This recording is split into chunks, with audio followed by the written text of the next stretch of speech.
I got bullied. Those jerks who treated me badly even threatened to come to my house. I begged them not to. They don't know that I'm the only normal person in my family. My dad is a serial killer. Mom has a dangerous obsession. My brother is a sociopath. I'm just a delicate little flower, really. I went home with a heavy heart. My dad opened the door for me. He was wearing an apron, smiling super gently. You're hungry, right? Dad made you some snacks. His smile got even broader, but it terrified me. His apron was covered in red stains, obviously fresh. Dad followed my scared gaze and chuckled. I accidentally stained the apron again. Your mom's gonna scold me later. I nervously took off my shoes and stepped inside. On a chair was a tied-up young woman. Her hair was a mess, face full of bruises, and her lips were sewn together. When she saw me, she whimpered and looked at me with pleading eyes. I shuddered and looked away. This lady left her daughter, not even 5, out alone to be with some guy. The poor kid had a tragic accident. Imagine how much she suffered, Dad said softly. I stiffly sat on the couch, not daring to look her way. Soon, her horrific screams filled the house, lasting a gut-wrenching several minutes before fading. Dad took off his glasses, wiped the red off them, and smiled at me. Luna, it might get unpleasant next. Why don't you go to your room? Once I got the go-ahead, I sprinted to my room.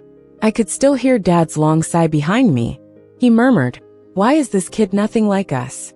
I was shaking so bad I could barely stand, covered in cold sweat. It wasn't my first time seeing Dad do this. The first time he killed in front of me, I was only 5. He took care of a man right there. Said this guy had been hurting his wife for years, until she couldn't take it, and ended her own suffering.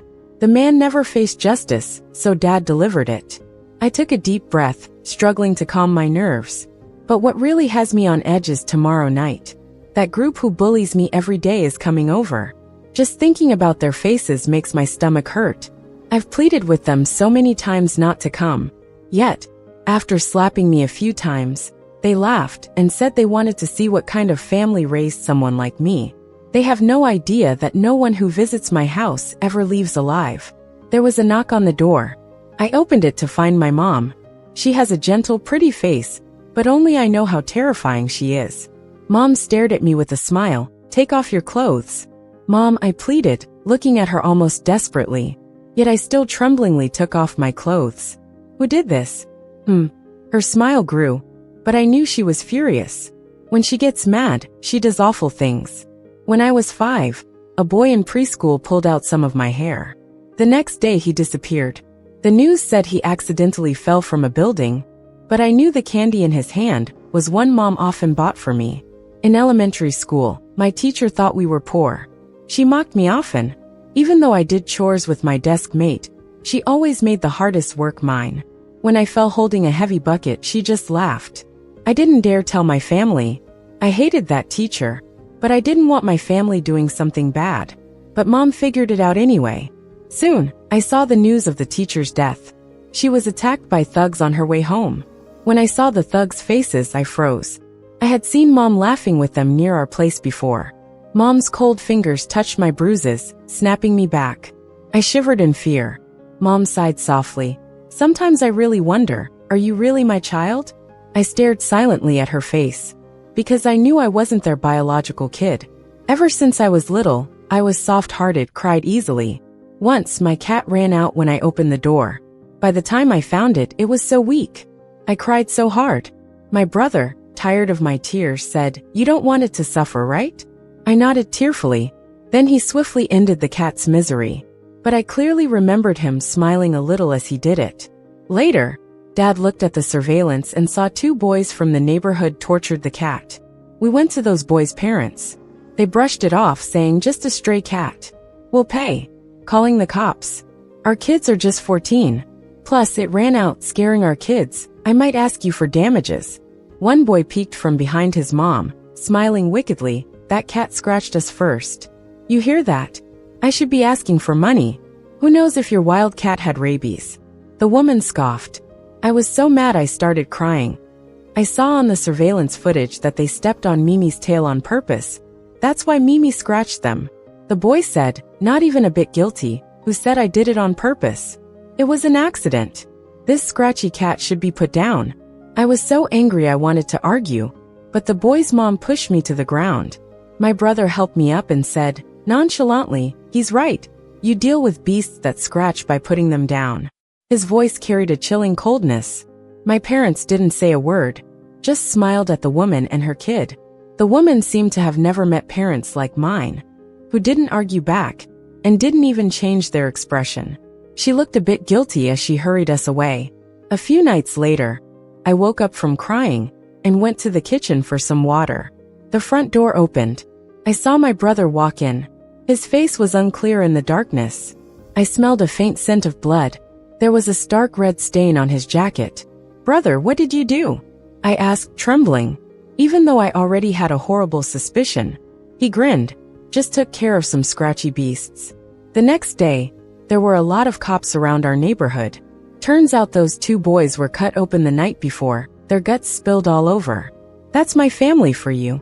They seem to spoil and love me, but they terrify me. Mom pinched my cheek. What are you thinking about? Mom was just saying it casually. You're my baby, born after 10 months. Luna, Mom got a letter in the mailbox for you. She handed me the envelope. I opened it, puzzled. My eyes widened as my body froze. Inside was a photo. In the picture, I was like a dog being trampled on, my belly pressed down. The bullies poured glue over my head. They were laughing so happy. I remember what they said. A bitch doesn't deserve such nice hair. The pain of being stomped on by high heels felt so fresh. On the back of the photo it said, we're really looking forward to visiting Luna's house and seeing how a bitch's family lives. It ended with a super cute smiley face. Cold sweat ran down my forehead. I instinctively tried to hide the photo behind me, but Mom didn't give me the chance to hide it. She easily took the photo from my hand. I watched her nervously. Her expression didn't change at all, still carrying that slight smile. Luna, did they give you those injuries? And you cut your hair because of them? I nodded nervously, pressing my cheek to her hand, trembling. Mom, please, I can transfer schools. We can tell the teacher. Don't hurt them. I pleaded like a scared little animal. Whenever I'd gotten Mom mad before, I just had to do this, and she'd forgive me. Mom laughed. Her dark eyes fixated on me. Luna, even though Mom loves your little acts, this time it's not gonna work. Didn't I tell you we have to be warm to our guests, not turn them away? Mom gently caressed my face and whispered softly, we'll prepare them the most grand, unforgettable night. Hearing Mom's words, my body slowly turned cold. That night I had a nightmare. In my dream, I went back to when I was 8. I stood barefoot in the living room. It was dark, no lights on. The door to Mom and Dad's room was slightly open. A faint light seeped through. I heard their voices. Curious, I held my doll and approached. I don't know if bringing this child here was right or wrong. Regretting it? Not really, but the kid's personality. If we stop liking it later, we can just kill it. Our garden's already got more than one body, ha ha ha. A chill went from my feet to my limbs. At 8, it felt like falling into a cold hell. Suddenly, silence fell in the room. Their faces slowly peeked out from the door. They showed uniform smiles and said, kids who eavesdrop on parents are bad kids. I jolted awake, covered in sweat. That conversation I accidentally overheard at 8 became my nightmare, like a rope around my neck. I don't know when it'll tighten. I'm not their biological child. That's why I'm nothing like them.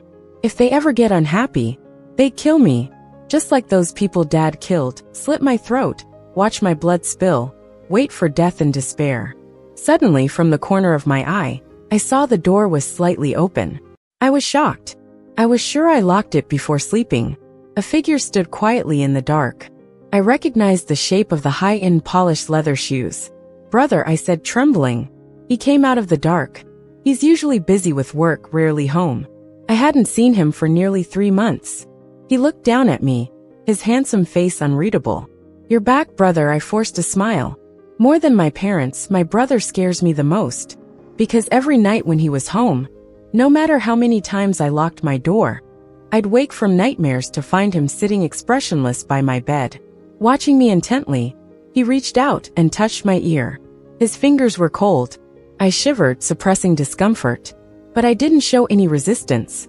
Because I knew, the more I resisted, the more he'd get excited. Mom called me, Said your classmates are coming over tomorrow. Told me not to miss it. My body gradually went stiff, my back tensed up. We have to entertain the guests as a family, right, Luna? He chuckled, giving my ear a gentle pinch. And I've missed you. My brother slowly took off his coat.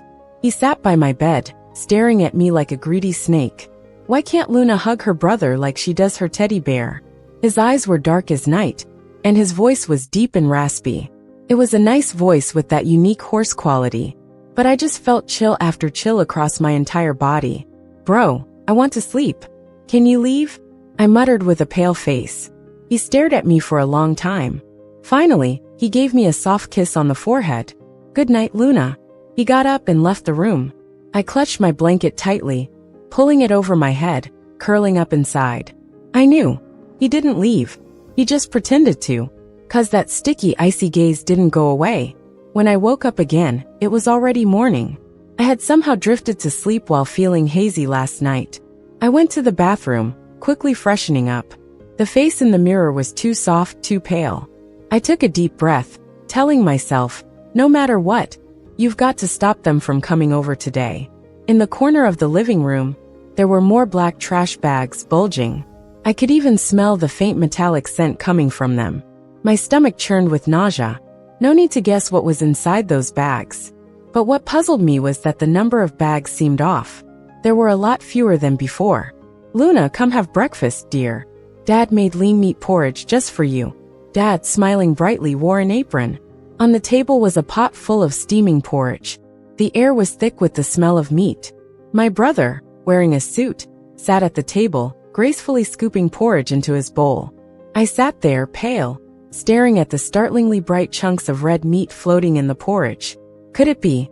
A terrible thought crossed my mind. Taking small sips of porridge, my brother smiled lightly and said, Luna, why aren't you drinking? Honestly, young folks taste so much better than the old ones. I couldn't hold it any longer, and dashed to the bathroom to retch. From the living room, I heard Mom's complaining voice. Don't tease your sister like that. You know Luna is timid, and that's pork I bought at the market this morning. Hearing Mom's words, I exhaled in relief, slumping to the floor.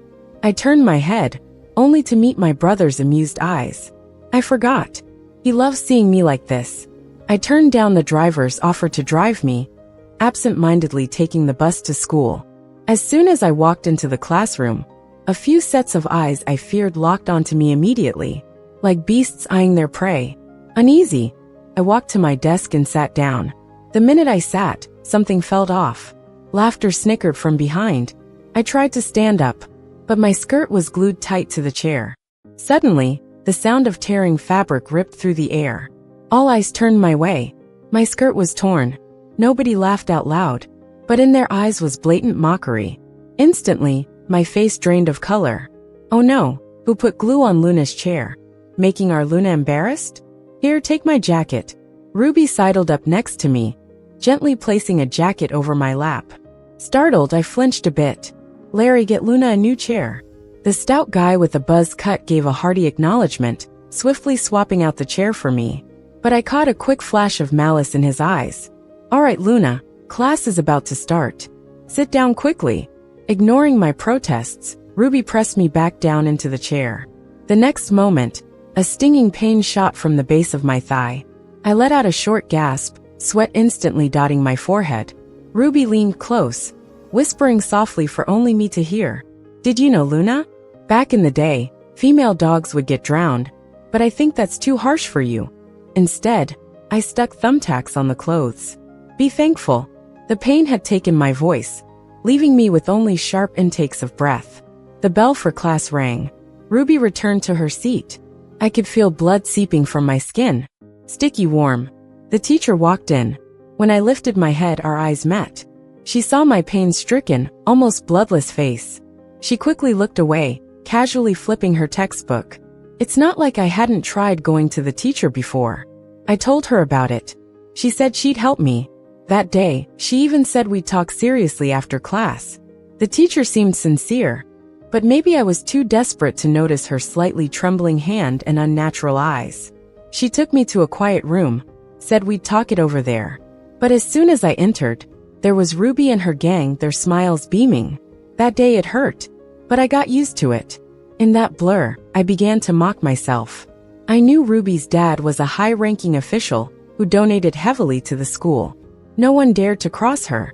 The pain was just too much. I whipped my head around, seeing a familiar figure pass by outside the window. The pain was unbearable, so I jumped up. My desk mate gasped, "Your clothes are covered in blood." Ruby quickly chimed in, "Teacher, looks like Luna's period started. I'll take her to the restroom." "No need, I can go by myself." The teacher gave a quick glance, then said coldly, "Let Ruby go with you." Whispers filled the room. I heard Luna's family couldn't even afford pads, using tissues instead. Ugh, gross. No wonder there's blood all over.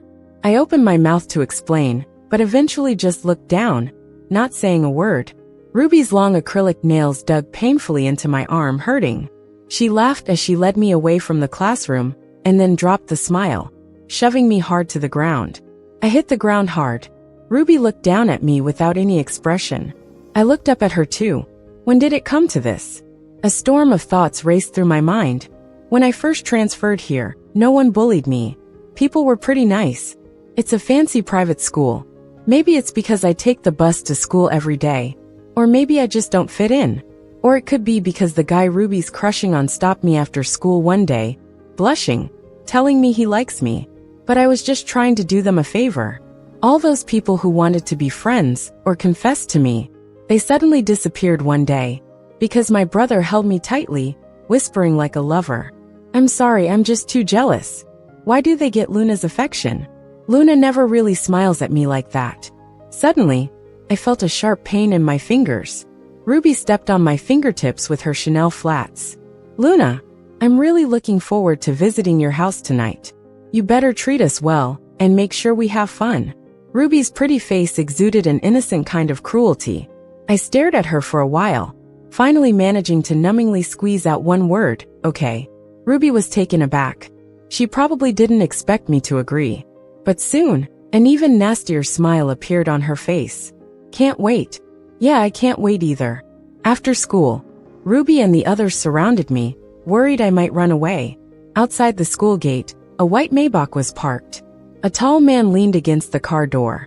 The moment I saw him, my body instinctively stepped back. It was my brother. "Luna, I'm here to take you home." He smiled. I saw a flicker of surprise in Ruby and her friend's eyes. Ruby grinned wider. She softly said, "Luna, why didn't you tell me you had such a handsome brother?" I stayed silent. Ruby boldly stepped forward, introducing herself. "Brother, hi. We're Luna's good friends. I'm Ruby. Luna invited us over today." He raised an eyebrow, smiling. "You're very welcome to come." When I went to sit in the front seat, Ruby subtly pushed me aside. "Luna, I'm feeling a bit unwell. The front seat's more spacious." "Brother, can I sit in the front?" "Of course," he replied with a smile. His gaze moved from her face down to her long, bare legs. Ruby blushed furiously. Max nudged my shoulder, teasing, "Hey, your brother's into Ruby, huh?" "Yeah, he is." Knowing him, he was probably considering how to dismember those legs. She joked, "If Ruby marries him one day, you'll be family, Luna. Having her as a sister-in-law would make you really happy, right?" Max whispered in my ear. I knew she wanted to see me scared, but she was wrong. I turned my head, flashing her a reckless smile. Max was taken aback. Ruby slid into the front seat, but she quickly yelped and jumped up. Blood seeped from the inside of her thigh. A tiny thumbtack was lodged in her leg. Brother appeared genuinely surprised and apologetic. "Oh no, how did that get there? Let me take you to the hospital first." Ruby was in so much pain. Her eyes teared up, and she clutched my brother's shirt. But she quickly let go in a panic. "Sorry. It's all right, that was my mistake," he said softly. Ruby smirked somewhat triumphantly, glancing at me. I looked pale and my shoulders shook slightly. Max leaned in, whispering, "You're afraid Ruby's going to steal your brother, aren't you?" "No, it's not that. I'd be relieved if she could actually take him away. Before dealing with prey, he's strangely gentle. That's what terrifies me, the fear consuming me completely." In a daze, I imagined them all as skeletons. From the moment they got in the car, their chances of survival vanished. They ended up coming home with me after all. Larry looked around, whispering in shock, "Luna, you're not poor at all. Why ride the bus and make us think you were?" "If I had known." He trailed off. I snorted internally. If they knew I was rich, they wouldn't have bullied me? Ruby kept her expression formal, as she politely greeted my parents. Mom served everyone coffee, smiling. "Luna, you have 3 good friends? You've never mentioned them." Larry seemed surprised my mom looked so young and pretty. His face flushed dark red. In that moment, he looked like any awkward teenage boy. I watched his reaction calmly, but I hadn't forgotten how cruel he'd looked, punching me over and over. Larry took a sip of coffee, then curiously asked, eyeing a black plastic bag in the corner, "Mr. and Mrs., what's inside that?" I nervously clutched the cup, my fingers turning a bit white from the grip. Dad slowly smiled and said, "Why don't you go check it out yourself?" Larry actually got up and headed towards the plastic bags. My heart was racing, it was beating so fast. My parents were grinning more and more. Larry opened a plastic bag. He covered his mouth. "Ew, gross. Smelly." Larry took a few steps back, disgusted. There were bloody pieces of meat inside the bags. A rank, off-putting smell seeped out from them. Both Ruby and Max frowned and instinctively covered their noses. Dad chuckled and explained that the meat was leftover scraps from the market, meant for the stray dogs in the neighborhood. I felt a little relieved. Larry was closest to the bags and was getting paler and kept stepping back. Ruby suddenly spoke up, "Uncle, Auntie, Luna has a pretty funny nickname at school." Mom smiled. "Oh?" Ruby quickly said, "They call her a bitch." The room's atmosphere froze. She smiled at my parents, but they didn't react as she expected. They remained calm, looking at Ruby, with their smiles not even fading a bit. Mom even chuckled lightly, as if she heard something amusing. Dad said cheerfully, "If Luna were to be likened to a cute puppy, that'd be quite fitting." Ruby's smile twitched. Max and Larry looked at my parents like they were crazy. Max whispered in my ear, "Are your parents dumb? How can they miss that hint?" Her voice wasn't too low. It was loud enough for everyone around to hear. But my parents still acted as if they hadn't heard anything. Max unhappily gulped down some coffee. Suddenly, her expression changed. Max spit something out. Her eyes went wide. "What is this?" "It's a human finger." Max screamed in horror. But everyone around only frowned at her. "A finger? This is a human finger. Luna, your parents are murderers." Max babbled, scared. "Max, calm down, take another look at what you spat out," I said calmly. Max took a deep breath and examined it again, her face turning ghostly pale. "How did it turn into a sugar cube?" "I swear I saw a finger." Max trembled as she spoke. "A finger? Watched too many horror movies, eh?" Larry scoffed. I coldly glanced out the window. There vibrant flowers grew. They say if you grind these flowers into a juice and add them to food, it causes hallucinations. It took Max a while to calm down. But soon enough, Larry started acting odd. He kept glancing towards the plastic bags, nervously saying, "Do you guys hear that noise? It's coming from the bags, constantly rustling. Is there a rat in there?" Ruby frowned. "What are you talking about? None of you hear it." Larry jumped off the couch. He looked distressed. "It's a loud rustling sound. How can you not hear it?" Suddenly, a look of terror froze on his face. Larry looked like he'd seen something horrifying, a choking sound escaping his throat. I'd never seen him look so scared. A curious part of me wondered what Larry was seeing. Then, a foul-smelling liquid dripped from him. Ruby and Zara screamed, "Larry, what's wrong with you?" Larry seemed deaf to them. His eyes locked on the bags. "She crawled out. The woman crawled out of there. Didn't you see it? She crawled out." He babbled like a madman. At that moment, my parents' and brother's smiles grew widest. Max couldn't take it anymore. She burst into tears, saying she wanted to go home. "This place is too weird. I want to go home." Even though Ruby hadn't seen anything, she frowned, obviously sensing something was off. "We're leaving." She stood, grabbing her bag, then suddenly stopped and stared intensely at me. "No way." Ruby's face turned ghostly white. She looked at me like she was seeing a ghost, mumbling, "You're dead. Susan, you already died." I realized Ruby was also hallucinating. I'd heard the name Susan before.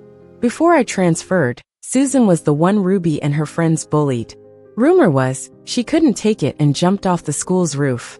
Susan's death was quickly swept under the rug, leaving no impact. When Ruby screamed that name, Zara freaked and dragged Ruby towards the door. But soon fear took over their faces. The door was locked tight with 8 locks. My brother stood grinning in front of it. How can guests leave before having their fun? Their ordeal was about to begin. I curled up on the couch, trembling slightly. Ruby and the others passed out. When they woke, they were tightly bound. I stood behind my parents and brother, feeling a mix of nerves and complexity. Hey, are you crazy? Why are we tied up?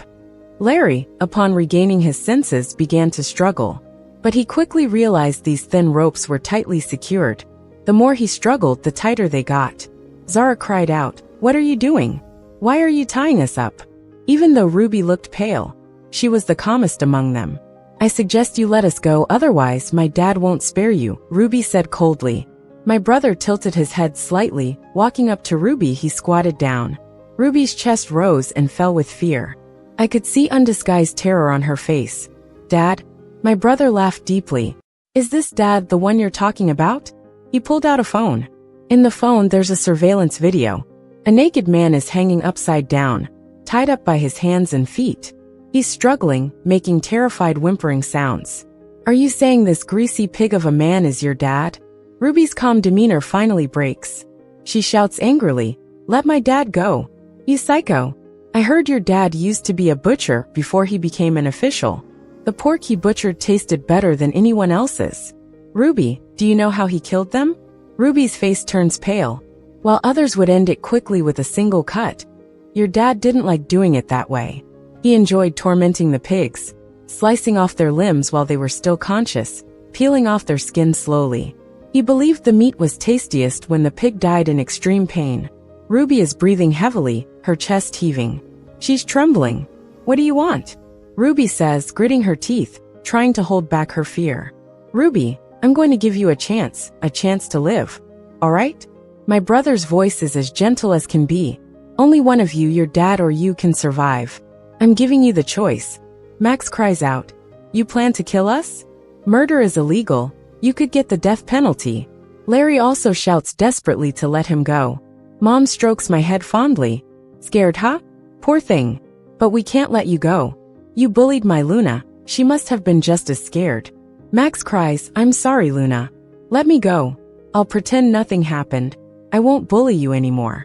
I'll do whatever you say." Big tough Larry, who could make my nose bleed with one punch, now shows a humble, pleading face to me. "Me too, please, Luna. I'll do anything for you. I'll stop being Ruby's sidekick. It was all her ideas to bully you, not mine." I watch them blankly. Right now, all I feel is the noise. Dad looks at me lovingly. "Luna, what do you think we should do?" Mom turns to look at me too. I clench my hands tight. Only the pain keeps me calm. What should I say? What should I do? My heart is pounding hard. After a long silence, I hear myself say softly, "It's your call." At that moment, the last bit of color drains from their faces. Living people's faces can look a lot like a corpse sometimes. "Brother, Ruby, my patience is wearing thin. I'll only give you 3 seconds. 3, 2, 1. Pain and rage flash across Ruby's face. In the end, she grits her teeth and says fiercely, "I choose me." A smile appears on my brother's face. "As you wish." In the surveillance video, a massive electric saw blade appears beneath the man. In the next second, with a scream like a slaughtered pig, he's sliced in half. Ruby screams, breaking down in tears. I watch her quietly. Max is so scared he wets himself. She's shaking like a leaf. Larry's face is ghostly white, too terrified to speak. They didn't expect my brother would actually do it. Despite killing someone in such a brutal way, his expression doesn't change a bit. "Now that my dad's dead, will you let me go? Please, brother. I'll do anything you want." Ruby pleads. "I know I did terrible things to Luna, but I'll change. We're minors, just kids. I'll do whatever Luna wants, okay?" Ruby begs desperately. My brother looks at her with pity. "And you believe a lunatic?" "I've read Luna's diary," he sighs and continues slowly. My lips twitch slightly, but nothing comes out in the end. "Luna said she begged you to spare her. She's kind-hearted. She can't bear to see anyone die for her. She gave you so many chances to live, but you refused to let her go. Now you've run out of chances. What was Luna's nickname at school? Alright, a bitch. Luna, big bro wants to help you see what a real bitch looks like, okay? He turns to look at me with his dark eyes. Memories of blood and pain flood my mind. My hands tremble uncontrollably from extreme anxiety. I know what he intends to do. I shudder violently. The air around me feels deep, cold, and damp. Mom sighs, "Come on, stop asking Luna. You know how soft-hearted she is." When Ruby realizes my brother won't spare her, she ends up spewing the nastiest curses at us. Brother doesn't care though. He seriously starts measuring Ruby's legs. "These legs are way too long. Dog legs are short, right? We'll have to saw off a lot. Her arms too, they're too long." Finally, despair swallows Ruby whole. She suddenly remembers how the man stared at her legs before she got in the car. He had planned all along to turn her into a dog. "Luna, it's about to get messy. I know you never liked this part." My brother grins. Mom takes my hand. "Luna, let's go downstairs. Let the men handle this dirty work." "Luna, don't leave. Please save me. Luna, Luna, you can't just watch us die. I'm sorry, we're sorry. Please save us." The three of them are crying, begging for their lives. I stare numb at the faces that were once so arrogant. I murmur, overwhelmed. "I told you, treat me however you want, just don't come to my house." I stressed it over and over. Finally, I turn my head and leave the room with Mom. The door slowly closes behind me. I can't see their utterly hopeless eyes anymore. Just like every other person I've seen killed before. Inside the room, screams echo, screeching. But my place has a lot of soundproofing, so no worries about the neighbors hearing. I'm used to it. Yet the fear and guilt get to me, making me cry. I bury my face in Mom's arms, sobbing quietly. She gently strokes my hair. After crying for a while, I hesitantly ask, "Mom, will you guys kill me like that someday? I heard I'm not your real child." Mom looks shocked, then smiles. "You're talking about what you heard when you were 8. Silly, why would you think you're not our real child? I'd never lie to you. You're my precious, born after 10 months of carrying you." "I'm finding it hard to believe," I say. Mom lightly sighs. "I wasn't planning to tell you, but since you're grown now, it's your right to know. Actually, your brother was the one we found and took in. We thought he'd be a normal child, but he turned out to have antisocial tendencies. We worried he'd harm you, so we were hesitating whether to handle him. But your brother, he truly loves you." I nod, holding Mom's clothes tightly. The screaming upstairs stops. The door creaks open. My brother stands on the second floor. I look up at his face, covered in blood, yet still godlike in its beauty. He's worried I'll be scared and frantically wipes the blood away. But he doesn't know, actually I'm happy. I'm Luna. My parents are natural-born sociopaths. Unfortunately, I didn't escape it. I've got it too. But I've learned how to hide it well. At 8, I knew my brother was the one they picked up. Honestly, when I learned the truth, I felt incredibly relieved. I like my brother. I like him so much I want to swallow him up, sew him into my body, and never be apart. To get him to protect me, I act innocent. Whenever he sneaks into my room at night to watch me, I shiver. Not out of fear but excitement. I love my family, but they can be kinda naive. Maybe I shouldn't say this, but while they like killing, they often make mistakes. The day my brother killed those 2 boys, I cleaned up the scene for him. Dad's never been caught for his murders over the years, because I'm always cleaning up his messes. I've lived hard, always covering for them, but I still love my mom, dad, and brother the most. Luna's epilogue. I'm Luna. My brother's a deranged sociopath. He always thought of me as pure and innocent, but really I'm more twisted than him. Ruby and the others' bodies were found at my homeroom teacher's house. They say when she was arrested, she screamed it wasn't her doing, but her fingerprints were found all over the bodies. Before her death sentence, I visited her. I whispered something in her ear. She lost it, screaming like a madwoman. Scared the crap out of me. I told her, "I gave you a chance." When I left the police station, my brother was waiting outside. Girls kept sneaking glances at him. It's annoying. Makes me want to gouge their eyes out. I walked up to him teary-eyed and said, "Maybe it was too harsh on the teacher, even if she didn't help me." Clutching his clothes, I continued, "I don't want to see her die." He patted my head, sighed, and said, "Luna, someone like her shouldn't teach." Do you want her ignoring another bullied student or worse? I nodded, sulking. Seeing my mood, he offered to take me out for hot pot. I smiled at him and said I'd be eating lots of meat.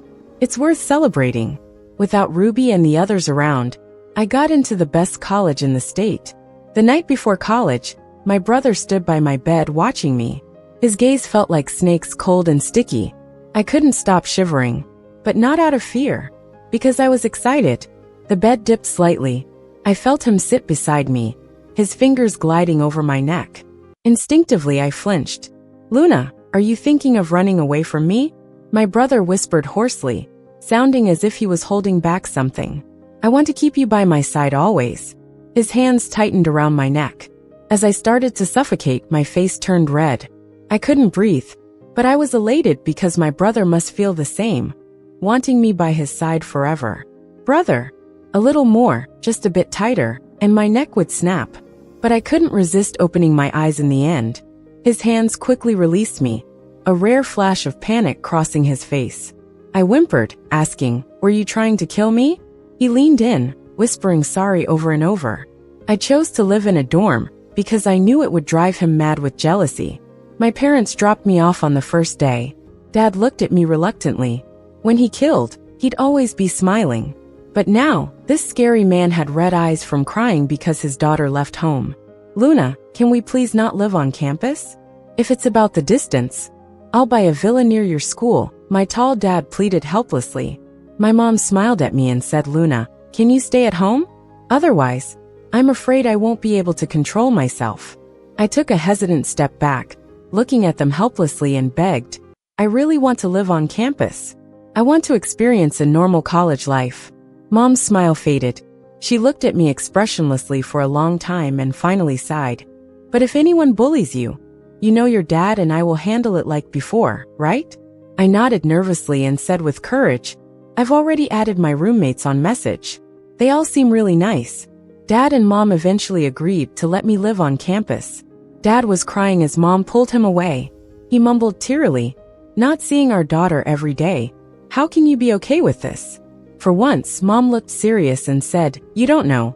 But last night I checked if Luna kicked off her blanket, and her words got lost in the noisy crowd. I turned and walked into school. Before I went in, I felt a strong gaze fixed on me. I grinned, feeling good, but pretended to look back anxiously. Once I couldn't see the familiar figure anymore, I breathed a sigh of relief. Little did I know that in the moment I left, my brother stepped out from the shadows. Watching the direction, I went with a dark expression. I stood in the huge campus, a bit lost and clueless. Just then, a gentle-looking guy appeared in front of me. Hey there, freshman. Are you lost? I can show you where to go. I'm Benton, the student council president, he said with a smile. I smiled shyly back and softly said, thank you, senior. Benton quickly took my luggage and led the way. He was giving me a very proper introduction to the school, acting just like a helpful senior. But he can't fool me. I smelled a faint trace of blood on him. The smell of blood is very familiar to me. People who kill often have a lingering scent. Behind Benton, I smiled delightfully. Here we go. Another tool to strengthen my bond with my brother. On the way, I accidentally tripped and fell. Benton, of course, caught me just in time. I blushed and apologized. Looking at my face, Benton gave a meaningful smile. But he had no idea that in my mind I was counting down. 3, 2. Before I could even finish, a slender hand grabbed my shoulder and pulled me into a chest. My brother chuckled deeply. Luna, sorry I'm late. I frowned and struggled a bit. I knew Benton wouldn't miss this little move of mine. Sure enough, he asked seriously, Luna, is he really your brother? I murmured a quiet and whispered, thank you, senior. My brother will take me from here. Benton frowned but still smiled at me. Okay, then let's exchange message. You might need help with a lot of things being new here. Under my brother's dark gaze, I blushed and exchanged message with Benton. After Benton left, my brother chuckled. Luna was blushing just now. What, you like this type? But he's not really a good guy. Brother, don't talk about the senior like that. Not everyone is like you. I stopped with a pale face. My brother smirked. Oh, Luna, why don't you continue? He was smiling, but his eyes grew darker. Tools are definitely useful. The new roommates are pretty nice, but because they're so nice, they aren't that interesting.